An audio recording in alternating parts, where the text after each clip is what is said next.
Good morning, and good morning. Welcome to Muffin to Say once again. For the fourth day, we're going to hang out and talk about pop culture stuff. It's going to be great. We're going to have fun, probably. We'll see how it goes. I think everything is set up right. I had some stuff going on this morning, trying to get set up on TikTok, which lied to me again about live access. So there you go on that one. But either way, we're here to hang out and talk a little bit of pop culture. And I think it's pretty interesting what we have to talk about today. Because it does seem like there are a lot of shows popping up on network television that were directly stolen ideas from what we see on YouTube. For example, my wife tends to watch a lot of videos about eating. I don't know why.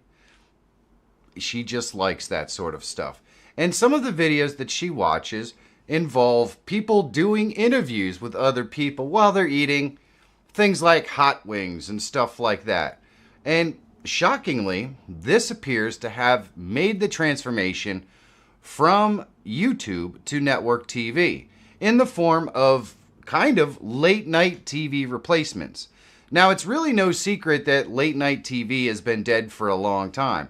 It's just not really funny anymore, and obviously, it's an outdated format that people in the younger generations don't seem to really like.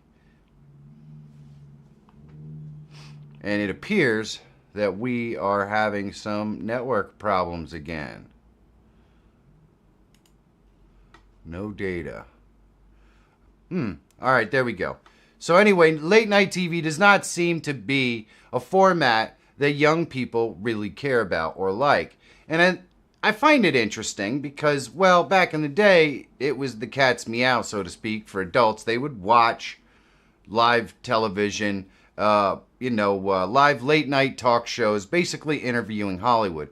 And you could theoretically argue that the downfall or the fact that Hollywood is just not important anymore could very well be the reason why nobody watches these late night TV shows anyways. Because people just don't care about Hollywood. They're just not relevant. And we kind of talked about that in another live stream. But these new TV shows, or these new shows, hot ones, chicken soup date, that sort of stuff, where basically a guy gets together, serves hot wings to some celebrity, they have a conversation, but it feels like it's much more authentic. It's not a guy sitting behind a desk pretending that he's funny, talking to some Hollywood person. It's more authentic. They're sitting down at a table, having some hot wings. The reaction to the hot wings is always basically authentic, and it brings out kind of a more anything can happen style, which obviously is what YouTube is kind of all about. YouTube thrives on being unpredictable and unexpected. It's one of the things it's one of the main reasons why we watch YouTube. And network TV is obviously taking those ideas and stealing it. So have you guys actually seen Hot Ones, or what's the other one, Chicken Soup Date? And are these like direct stolen ideas from stuff we've seen on TV? As far as I can tell, they pretty much look exactly the same as what we're getting on YouTube on a lot of pretty popular channels. And, of course they use some Hollywood person instead of just giving the YouTuber an actual network television show. I mean, that would be horrible. But, that's the other part of the equation, is that obviously the ones on network television are hyper produced and, all that sort of stuff. But they do look more authentic than what we've been given on late night television. So it makes sense that it's more popular because, well, I think people are tired of fakeness. I think people are tired of inauthenticity. And now we get more authenticity with the broadcast situation where anything can happen. So it's kind of been a trend on TV for a while, obviously, with reality TV, which ends up being infinitely cheaper than doing regular network stuff. And I guess there's a something to be said about the fact that YouTube is basically just reality TV anyways, right? I mean, that's all it is. It's usually some individual broadcasting their life, whether it's drag racing or whatever it is they do, exploration of abandoned buildings or ghost hunting or whatever. All those TV shows kind of were born out of things that people started to do on YouTube. But I think replacing late night TV with, basically these shows where people eat hot wings, I think we're really seeing the direct theft of YouTube ideas brought to networks once we get to that point. And so why does this stuff, obviously Hot Ones blows up on TV, lots of people are watching it. Why, would you prefer to watch that stuff on TV, or do you feel it's more authentic in lower production style videos that are done on YouTube? Granted, usually, or the TV stuff is still pre-recorded, just like the YouTube stuff. It's not like it's live. And even the old talk shows, the late night talk shows, those were all pre-recorded. None of that was really live either. So the only live show on TV is sporting events like, football, basketball, baseball, that sort of stuff. That's all recorded live. And then Saturday Night Live, which hasn't been funny or entertaining in probably at least a decade. So really, those are the only live productions out there. Whereas on YouTube, of course, you can find thousands of live productions just like this one. Maybe it's not a high production, but it is a production. We are being, we are doing this live, and there is no safety net. So you don't get that on TV, and I don't really feel like you get the authenticity either. So, that's the big question. SNL lost $50 million a year. That does not even surprise me, Chance. Not even a little bit. It has not been funny in decades. At least one decade, but possibly two. But have you watched any of these new, basically what I consider to be stolen concepts off of YouTube? Hot Ones, or what is the other one? The other one is Chicken Soup Date, where basically these shows have the host sitting down with a famous Hollywood person, and they eat hot wings. And you get the natural reaction. And of course, the TV person is just there to, pump up their movie or something like that. But apparently these are extremely popular on network TV. Now, I have never seen the network TV versions of these, but I have seen the YouTube version. One of the most popular ones that I've seen is a group of YouTubers that are pretty popular from the UK going to Hawaii and hanging out with Jason Momoa in one of his favorite restaurants and just basically ordering everything. And then reacting to the food and interacting and talking about different things. But it really is authentic. And there's no production behind this, really. Needless to say, there is a crew. These are bigger YouTubers, so they have a crew. And you can't say there's no production behind it, but it's certainly not network TV production behind this. And it's generally thoroughly entertaining. And I think, first of all, YouTube gives Hollywood celebrities, in some ways, the ability to just be more themselves. They don't have to be on. Chances are their agents are not watching this.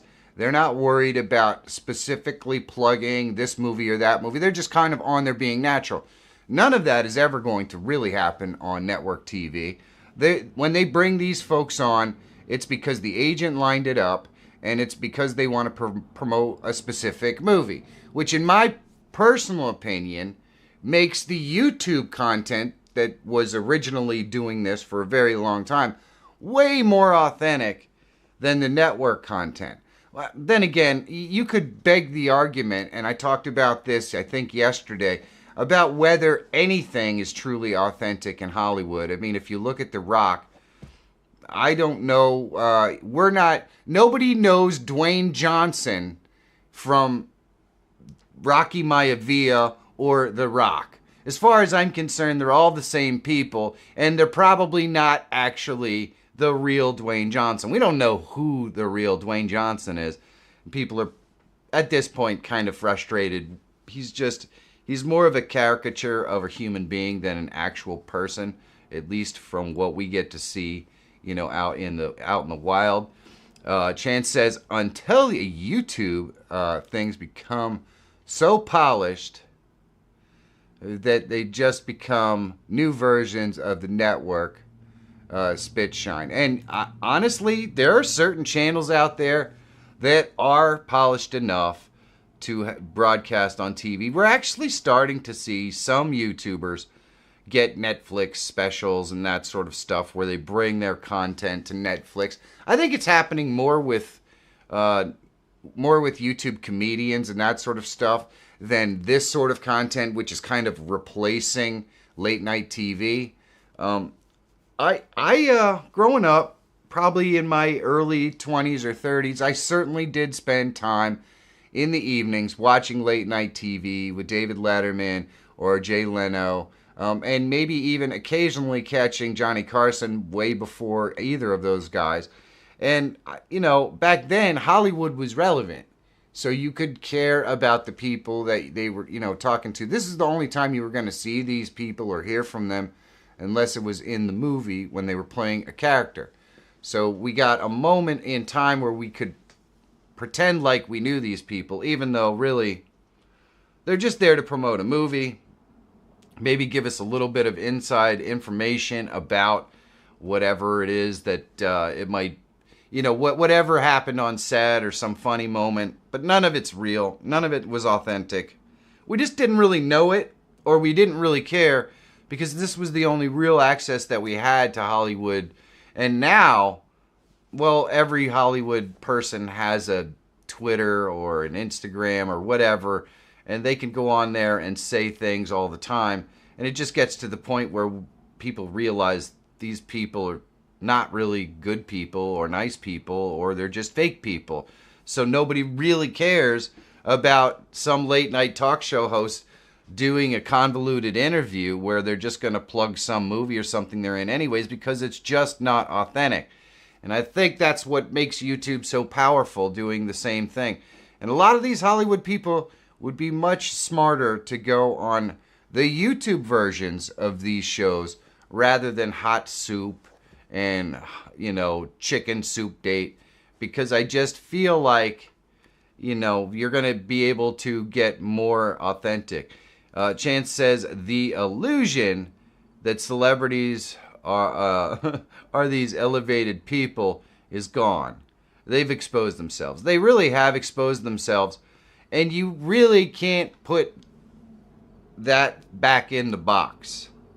I talked a lot about how the movie industry destroyed itself, but really Chance just hit on how celebrity has destroyed itself, based, just because, well, any publicity is good publicity. Once people realized that the man in the high castle was really a dick who probably knocked your daughter up and, kicks puppies, well, it wasn't, they weren't that interested in those people anymore. and let's be honest, they're just people.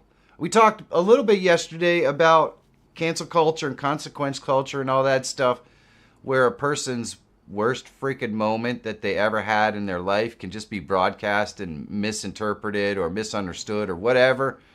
And that happens all the time. And it doesn't necessarily mean that that is a direct, it doesn't necessarily mean that that's a direct indication of who that person is. It just means that at their worst moment, they were caught on camera, and we all get to judge that in our own way. And, we're doing the same thing with Hollywood people. And let's be honest, privileged people who are entitled don't stand up all that well to actual scrutiny from people like you and me, who go to work every day and barely scrape by, and we're saving all year to go on vacation. What are those people going to tell us? What do they know about us? That's the reality. It used to be we wanted to know about them. We wanted to know about how the other half lives. But now we know the other half is a bunch of entitled dick faces and we don't really care. We just don't care because they're not, you know, when a celebrity goes on there and tells us about how we can donate X amount of dollars and help this cause and help that cause, and it's like, well, wait a second. You got millions of dollars. I could barely save up enough money to go on vacation, and you're telling me that I should help these people out. Why don't you help these people out first? And then maybe, well, I'll dig up what I can. Now, I love charity. I like to do charity. It makes me feel good. I like to feel like I'm helping people. But I'm really, really, really specific about the kind of charities that I support because I don't want to support awareness campaigns. Companies like the NFL and stuff spend millions of dollars on awareness campaigns. So if you spend $25 million bringing awareness to breast cancer, you didn't do anything for breast cancer. You spent $25 million virtue signaling that you care about breast cancer so that you could bring in $15 million in donations. Wouldn't you do more for breast cancer by just donating $25 million to somebody who's doing breast cancer research? Personally, I think so, and I'm really sick and tired of the virtue signaling awareness campaign. I think it's stupid and ridiculous. And that's just another thing that aggravates me about Hollywood and about big business. Oh, we can make people feel good about our brand if we just bring awareness to autism. Well, whoop-de-doo, if you spend $50 million bringing awareness to autism and the campaign only brings in $20 million to the charity that's actually doing the research, then you just wasted $50 million to get half. Imagine if you donated the $50 million to autism research and then there was $25 million on top of that. You'd have $75 million, but instead you blew $50 million on advertising so that you could do $20 million of good. It just, that shit pisses me off more than I can even possibly tell you. Because it's just so much wasted money for no freaking reason. You could tell, man. I'm going off. For most of that, I just don't listen. I don't have the bandwidth for most of the marketing crap. I totally understand. I totally understand. Chance says, I think a lot of younger generations still have rose-colored glasses on. We certainly had more back in the day when it came to Hollywood, but they still need to learn who good role models are. Well, if your kid is idolizing somebody in Hollywood, it's time to have a conversation with your child, because these are not necessarily good people at all. You know, I'm not saying they're not all. That's a really general statement. That's like saying all YouTubers are bad. That's not true. Most YouTubers and most Hollywood people are probably pretty good people. But we certainly don't always get to see them in their best light. And you certainly should not idolize somebody that you never met or that you don't know. We can idolize, historical figures where we have all the facts and we understand who they were, and that's fine. That's cool. There are a lot of people in history who did absolutely incredible things against all odds, and there's absolutely no reason not to look at them like heroes. But some guy in Hollywood who basically his entire job is acting like somebody else, there's no reason to idolize that person at all. And I just don't understand it. I really don't. So I'm sure that the funny thing about Hollywood is those folks, most of them probably weren't born in California. They're from all over the country. But it seems like the second that they get to California, I don't know, they put a drill in the side of their head and empty it out like this or something. I don't get it. because they magically become stupid. Chance says, don't insult YouTubers that are comparing them to celebrities. That's just rude. Well, you are right. They are definitely not like celebrities, because every single YouTuber who gains any amount of traction worked their butt off. And I'm not saying people in Hollywood don't work their butt off, but there certainly are those Nepo babies who didn't really have to do much and already had everything handed to them. There are those people too. However, if you see somebody who's got 100,000 or 200,000 or 500,000 viewers, subscribers on YouTube, that dude or woman worked really hard. Really hard. So many hours you couldn't even imagine. And 90% of the time and effort that they put in, they did not get paid for. 90%. 90%. Even Mr. Beast, theoretically, worked for almost 10 years and made absolutely nothing. Absolutely nothing before his content took off. And now he makes millions. So I'm pretty sure that it made up for the 10 years that he put in making absolutely nothing. Whereas people like me, well, I don't know if the end's ever really going to justify the means. I do it because I love it. And I want to help people and I want to have fun conversations. That's why I do YouTube on my various different channels. Being able to do it for a living is just a pretty sweet fringe benefit. But most YouTubers are not getting rich from this. We're scraping by. We're saving for vacations just like you. It's just that we don't have to necessarily answer to a boss. We get to answer to YouTube, who can essentially screw us over at any time, just like your boss. So there you go. Lego Tech Mike says, I think the older you get, you be inspired for some reason by anyone. But that doesn't mean that we put them on a pedestal. We know better. Oh, that's exactly right. So inspiration, you can be inspired by somebody that, is in Hollywood or this or that, and that's fine. But putting them on a pedestal and somehow imagining that these people are different than us or better or whatever, it's just not the case. It's just not the case. They're just average people just like you and me. Which begs the question, so what do you guys think? I have Chance and I have a Lego Tech Mike in here. Do you guys think that network TV is stealing ideas? And if you do you think that the ideas that they are stealing make television better? Or do you think they're doing better versions of these eating shows with hot wings and everything else? Because I was pretty entertained. Monica watches a lot of that sort of stuff, and I was kind of entertained by what I saw, but I don't think it's anything that's being done better by network TV. In fact, I think it's less authentic than what we see on YouTube. But that's just my opinion. It's definitely just my opinion. What do you guys think? Do we trust YouTubers more than we trust network TV? Personally, I don't know. I'm on the flip side of this. So I recently watched the complete downfall of one of my favorite series that was ever on TV, and that is Street Outlaws. Now, Street Outlaws started because a company called Pilgrim Promotions went to Big Chief, who was one of the racers, and said, we want to film your street racing. And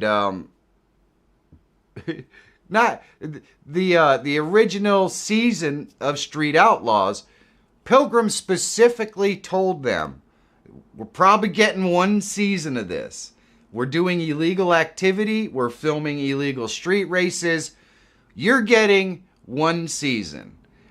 However, the network already paid for the show. The network, so Pilgrim knew exactly how much money they had to spend, or they were able to spend. And of course, that means camera crews, and that means catering, and that means, microphone guys and lighting guys and all that stuff. They knew exactly how much they had to spend. And the first season of Street Outlaws was kind of filmed much more run and gun than a lot of the later seasons were. But as far as Pilgrim told the guys that were racing, it's like, this is one season. That's all you're getting. You're not getting any more.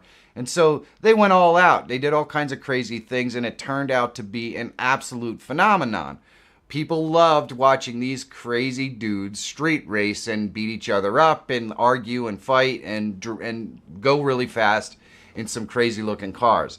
And that turned into a series that went on for 16 years and spawned all kinds of different stuff that eventually ended up on the track as No Prep Kings.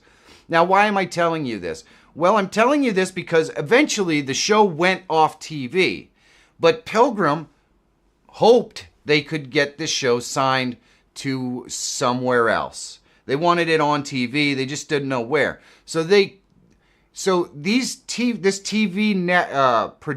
production team, Pilgrim, had no idea how to,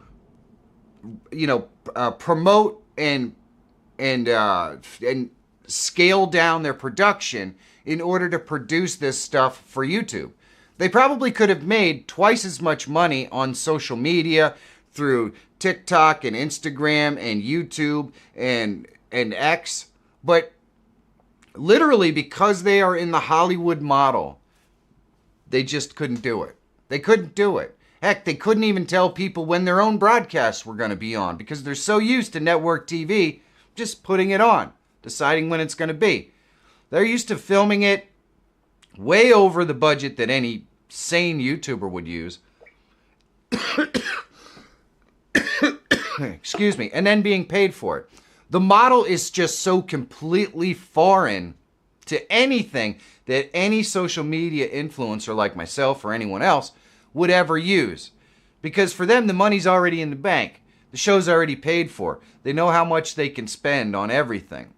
Well, when you do YouTube, the money comes from you. And all of the outreach and all of the every single dime that you spend, you got to be aware of how to bring it back. So not only were they branching out trying to break into social media without any clue of how that works, but they were also trying to promote a racing series, which is extremely difficult in the modern words today. So I guess what I'm trying to just illustrate is the complete and total difference in thinking for production in Hollywood and for production on YouTube. Hollywood would spend $20 million on this live stream, whereas I spend zero, except for all the equipment that I've already collected. I'm doing the editing. I'm doing the topics. I'm doing the scripting. In Hollywood, there's a guy for that. There's a catering guy and everything. It's just ridiculous. They don't seem to understand that in the real world, you have to produce something people want to watch, and then you have to market that thing. And so I was really bummed to see the show disappear. But I was even more disappointed that Pilgrim Studios couldn't adapt and figure out how to do it to make money basically on the internet. Because that's all they needed to do, was hire a savvy person who understands how social media works, how to make money on YouTube, how to do those things, and possibly a race promoter, and they probably could have survived. Instead, they took hundreds of thousands of investor money to try to keep the thing going, and they kept up the same production and they just didn't learn anything. They didn't pivot at all, and it bums me out because one of my favorite things is gone, and it's mostly because they're just stuck in that Hollywood model that does not work on YouTube.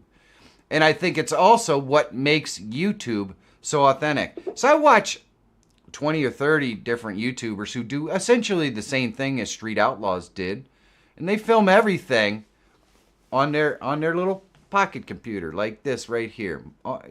Some of them have fancy cameras, and some of them travel in groups of 2 or 3 because they have a crew that helps to work on the cars in the pits and all that stuff, and usually one of those guys is assigned camera duty.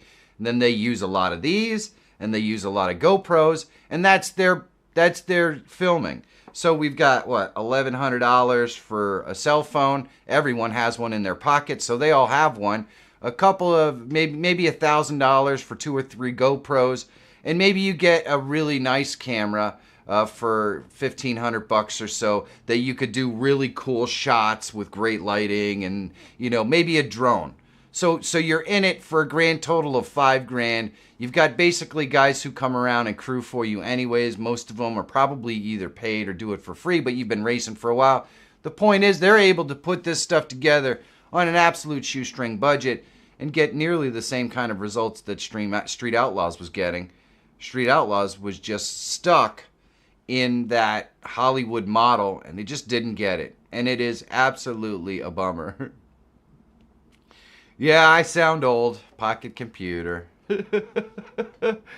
YouTube is literally the biggest platform consumed today, and legacy media doesn't know how to handle that.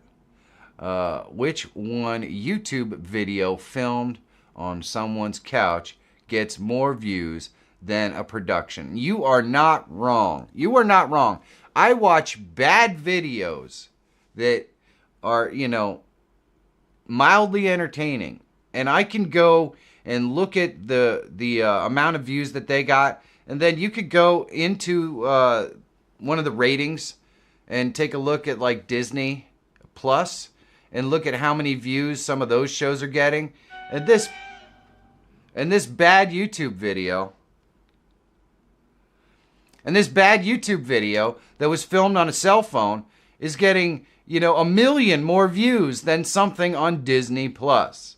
Of course, there's something to be said about the amount of effort, time, and energy, and of course, mental thinking that goes into a YouTube show as compared to something on Disney Plus, where they got brain dead writers or something. I talked about how bad the writing is in Hollywood on a previous episode. I probably don't really want to go down that rabbit hole again, but let's just say that whatever happened to the writers who existed before the pandemic, well, all of those people must have burned in a fire or something and all disappeared, because now ChatGPT could do a better job at writing some of this stuff than. It's just bad. I'm so disappointed. I really want to go back to the theaters and be entertained and watch stuff that makes my heart pound and be excited about characters and heroes and villains. There's just nothing. It's just not there anymore. Maybe the last thing might have been the Avengers final movie that they did. And I don't mean all the extra stuff that came out since then. And honestly, I'm not really a big superhero fan. So even that doesn't really do it for me. I guess maybe I'm just a boomer. Maybe I'm just not entertained by schlop with, very little writing, and I don't know. What do you think? Am I just too old? Am I just too old to get it? Maybe. Either way, I think that TV is stealing ideas from YouTubers that are exceptionally popular formats, and they're doing it worse. They're doing it less authentic, and they're paying, I don't know, millions of dollars to produce shows that mimic things that people do on YouTube for a couple of $100, or maybe a free case of beer. It's just funny. It's just funny. I bet you on any of these TV shows, there's 3 cameramen behind the scenes that are making 6 figures. There's an entire catering company that's making 6 figures. There's a cinematographer or whatever. There's a sound guy running a soundboard, doing the recording, and he's making easily 6 figures. I mean, so you're talking about $500,000 minimum right there. And that doesn't include, how much they're paying the host, which is way more than 6 figures possibly. So that's 600, 700, 800. You're talking $1 million already to produce a show that people do on YouTube with cell phones. And it's more authentic. Hollywood needs to learn the lesson. I understand People should have the ability to make a living. But people on YouTube are working really hard to make basically scraps. So I don't want to hear Hollywood complain at all when there's 7 people on the crew basically making a ripoff of something they saw on YouTube and it's costing them $1 million. That's just stupid. That's not better. That's just dumb. But there isn't anything new. Michael Lego Tech Mike says, but there isn't anything new. Hollywood has done this for years. Remember how Casey Neistat and his brother sold a show to HBO. And it went nowhere. You are absolutely right. They did. And honestly, that was kind of on the ground floor of when reality TV started to come out. So in some ways, you could make the argument that Casey and his brother had a little bit to do with introducing Hollywood to the concept of reality TV and that sort of stuff. Although I'm sure it was around before that because you had the Real World and you had, all that stuff. But boy, did reality TV explode. And I understand why, because reality TV was much less expensive to film. You didn't have to use Hollywood actors and actresses and all that sort of stuff.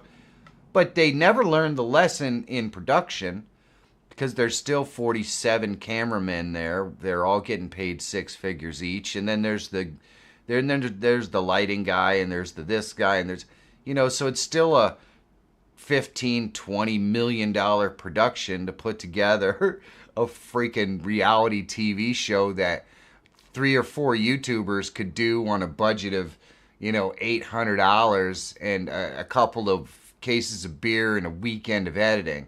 It's just so stupid. These people are so out of touch.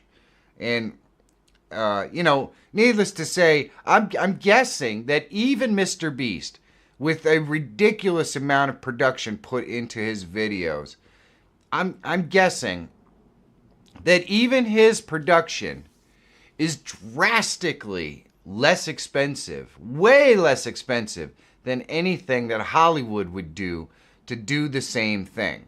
It just is. They're just out of touch. So, and that's my opinion, of course. But it also adds, when you're trying to replicate things that you see on TV and you're doing it with this ridiculous budget, I think the fact that it's on the network and the fact that it has this massive budget removes some of the authenticity, and that's one of the reasons why the younger generations love YouTube. It's one of the reasons why I love YouTube. I love the authenticity. I love the fact that I could go on YouTube right now and search for a specific topic and I can find 10 different people being creative and telling me different sides of the same coin kind of things. I get 20 different opinions on the same topic. Some of them will be filmed on a cell phone, and some of them will have massive research in a video that's 20 minutes long and runs like a documentary. And I guarantee you that they put in a lot of time, effort, and energy, but they don't have a team. They might have a couple of friends that helps them do the research and that sort of stuff. And it's better than a documentary that you're going to see on TV.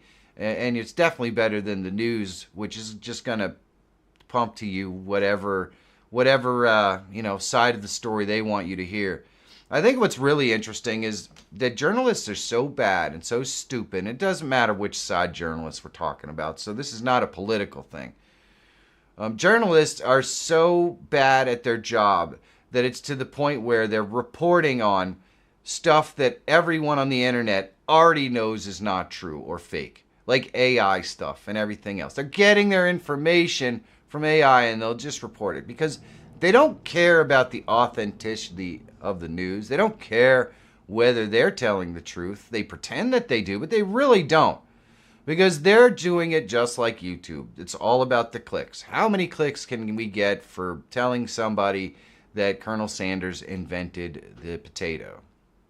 These people are stupid. They don't care about the facts. They care about the clicks. And that's not how journalism is supposed to be. And I'm sure there are some good ones out there, but mostly the mainstream media is infected with people who are just about the clicks. getting closer to people with power. It used to be about journalism used to be about keeping the people in power in a box, checked, making sure that anything that they did that crossed over lines, the American public would know about. They were supposed to protect us from the kind of, from the kind of stuff that we see normally every single day now and we're all aware of, but the news media just puts the blinders on, pretends it doesn't exist. That's what we get now. It's great. Anyway, we got off on a tangent here. I wanted to definitely talk about the ideas that network TV is stealing from YouTube, how they've modified those ideas, and kind of explain a little bit about what makes Hollywood production different from YouTube production. And, the basic idea of YouTube production is, well, I'm going to keep doing something I love as best I can and improve it over time until I actually make money. Whereas the Hollywood model is, well, I've got a $50 million budget and I'm going to, create this thing that we don't really know if people will like. That's the Hollywood model. And, do they really even care if the if the content is good or if the idea is good? Why would they care? They've already got their money. They already got paid. They pitched the idea. They got their money. Whatever. Now, needless to say, anybody who makes residuals off the back end of anything that's created, they kind of care because that's how they, make a long-term income instead of just putting money in their pocket instantly.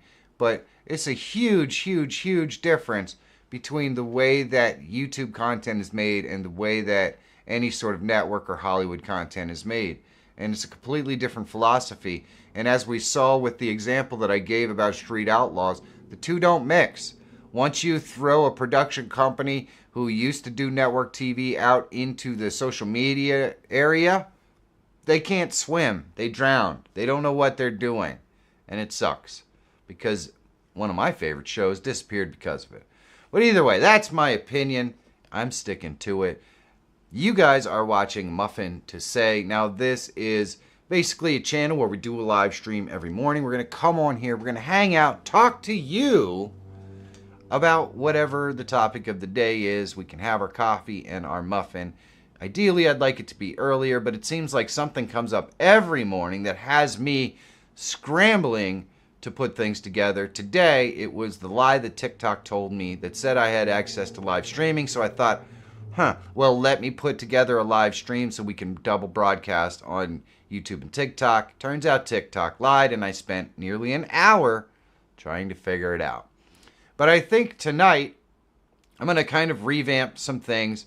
We're going to go live tomorrow, and the hopes is we're going to do it in vertical format and horizontal format on YouTube, but also possibly to Twitch. So there you have it. Now, hopefully, if you don't have a chance to watch the long-form content, the full live stream, you're checking out some of the shorts on here. Needless to say, I'm pumping up there some controversial ideas and thoughts, or just clips out of there that are controversial. It is what it is. Those are the kind of things that gets clicks, and those are just clips directly from these live streams. Hopefully you find them entertaining, and that is how you found the live stream, because we would love to see you live here every single morning. That's what makes this fun. This is always so much more fun when you guys come and hang out. So I do appreciate it. Now, what kind of topics do you want to see? If you're watching this later on the rebroadcast or whatever, leave me a comment in the comment section and let me know. What do you want me to talk about? What do you want to come on here and argue with me about? Maybe I said something that pissed you off. Cool. Come on here. Let me know about it. I want to know about it, because I'm opinionated, but I'm also very flexible. I'm always open to changing my mind if someone gives me a distinct and reasonable reason why I am wrong. Because believe it or not, I have been wrong once or twice. My wife will tell me all the time. Believe me, every time I get in the car, somehow I'm wrong. Every time I step on the brakes, it's wrong. Every time I accelerate, it's wrong. So I have been wrong all the time. It happens. So let me know about it in the comments. Or, if you agree with me, you are welcome to reinforce my egomaniac mind by just telling me how freaking right I am. Keep digging. That's what I'm saying. We're just digging. Hey, it is about that time, though. We have put 45 minutes in on this topic and wandered a little bit off topic, as we always seem to do. I think I've had fun today. I'm hoping that you had fun today. I'm not really sure, but, you know, it is what it is. I've had a good time. I've talked about the difference between Hollywood and YouTube, and how Hollywood might be, or network TV might be, stealing ideas from YouTube, but still don't understand what makes those ideas great and what the authenticity is. Now, let me ask you this. Do you think that the network stuff is not authentic? Because some people buy in. Some people think it's great. It's the best thing since sliced bread. Of course, they haven't seen any of the YouTube versions of that. But I can't really pin down the exact reason why I find it less authentic than the YouTube stuff. But it's not the money. It's not the money or the production. That's not what makes it inauthentic. I think it's the structure of the shows. I think it's the way they're put together. It's just so obvious that they're promoting a movie or a TV show or something. Whereas when they go on YouTube,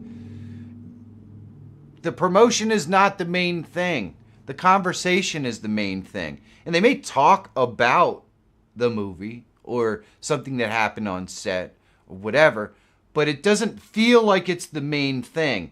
Whereas on network TV, it feels like they don't know how to do those kind of conversations without the promotion being the main thing. Excuse me. And they've been doing it for years, so they obviously understand how to do it right. But it makes it inauthentic, and it's probably the reason why younger people don't watch it at all. Because they just can't buy in. It's just not authentic to them. And I get it. But that is going to be it for me today. I had a blast. You know, but really, at the end of the day, I got muffin to say. Love you guys. Take care. I'll see you